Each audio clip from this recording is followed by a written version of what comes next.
हाँ जो मैंने इंजुअर्ड आम सहित कथा हेलु से कह हिसाब से बस रे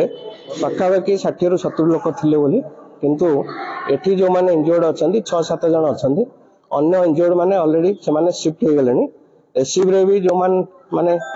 सीरियस इंजुअर्ड अच्छा 2-3 जन तो से पहुंच सारी आम एससीबी रे कोऑर्डिनेट करके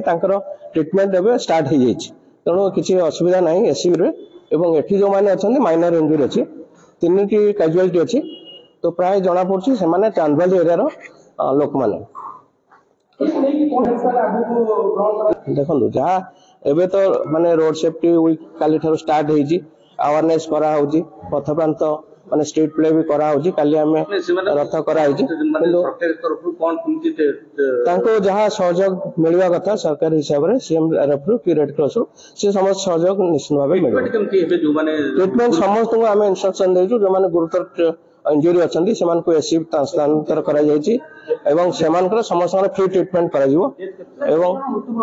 3 जन बर्तमान सुधा जहाँ आम देखिलु 3टी डेड बॉडी अच्छी तो से प्राइमरी डाटा रू जना पड़ी से चांदबाली एरिया लोक मैंने अच्छा आम बस मालिक हूँ जो मन एगेंस्ट एक्शन निया कथा आम स्ट्रांग एक्शन नहीं से डिटेल तार ये करनु शिशु तो थिले किंतु महिला कि तार डिटेल डाटा एवं कलेक्ट करछु टाइम लगे।